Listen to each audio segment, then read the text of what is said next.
Hi, this is Wendy at Change Agent Careers. Today I'm going to be talking about another book that I've read, and I've correlated the message to job search. So one of the things that I've talked to you about before is the book Compound Effect by Darren Hardy, and that was the last video I think that was published, and it was talking about using his scorecard to keep track of everything that you're doing as far as job search related activities. Now, what I want to do today is kind of deviate a little bit and maybe talk all over myself from the last video. And I'm going to be talking about a book called Go for No. That is go for the word N-O, no, as opposed to yes. Now, this is a great book by Andrea Waltz and Richard Fenton. It's a sales book, and I love the concept of this book because what it does is it reminds people that failing is different than failure. So this is the book is about embracing failure and failing instead of feeling like you're a failure. So everybody makes mistakes, but this isn't even about mistakes. It's about failing faster. The concept is learning what doesn't work. And when you're in job search, I know that I've heard from many clients that they feel like everything they're doing is wrong. Well, certainly there are some less effective strategies that many of my clients have been engaged in, and as a result, we've worked together to kind of shore up some of the choices that they've made and implement some much more effective strategies. And that scorecard that I talked about in the last video really highlighted what you can do to keep track of those activities. And Go for No helps you discover where those gaps are, where the holes in the strategies are. So Go for No is all about making those mistakes, failing as fast as you possibly can, but it does not mean you are a failure. So now that I've got that out of the way, Go for No is really simply about changing or reframing the way you look at getting a no. My coach, my business coach, likes to refer to it as this: rejection is protection. And, you know, when you're in a job search, I know that's really hard to hear. People get their hopes up. They get really excited about an opportunity. They think this is the perfect job for me, and all of these skills are perfect for me. And I have everything that this company is looking for, and I've always wanted to work for this company. But I promise you, everything happens for a reason.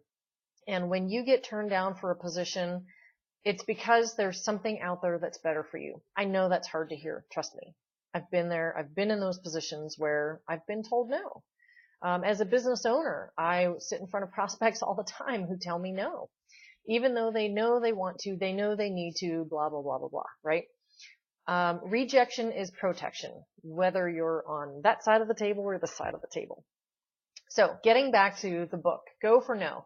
The point again is, you know, what I encourage you to do, read the book. It's a quick read. You could probably read it in 2 hours, and it really reframes being rejected, being told no, and helps you realize that those no's are opening the door faster for you to get to the yes. You know, in sales, many people know that it's a numbers game, and you have to keep at it. Every time someone says no, you can't take it as a personal rejection. You just have to realize there's something better out there for me. This wasn't the right opportunity. So does that mean that you should be going on as many interviews as you possibly can, even if it's not the right position for you? That's not what I'm saying. What I am saying is you still need to engage in quality interactions when you are engaged in the job search mode and you are going on networking events and meeting for face-to-face interviews and informational interviews. You still need to be engaged in quality, but as you are rejected and told no, just simply let it go and move on.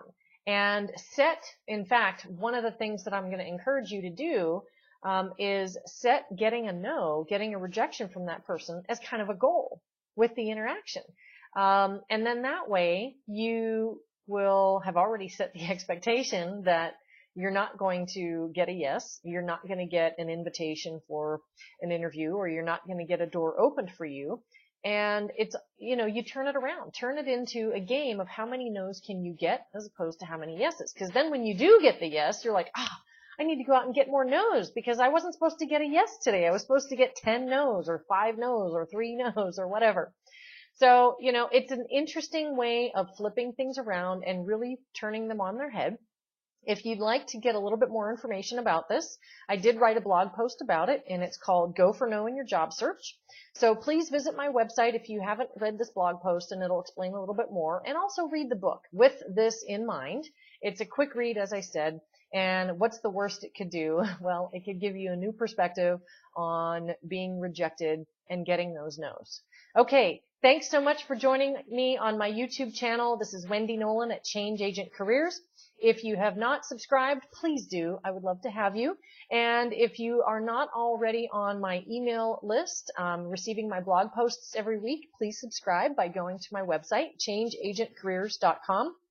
Go to the resources page, and on the right-hand side, actually any page on the website, you'll see the subscription opt-in. So please add your name, your email to my my blog post, weekly blog post subscription notice. All right, thanks again. Have a wildly successful day.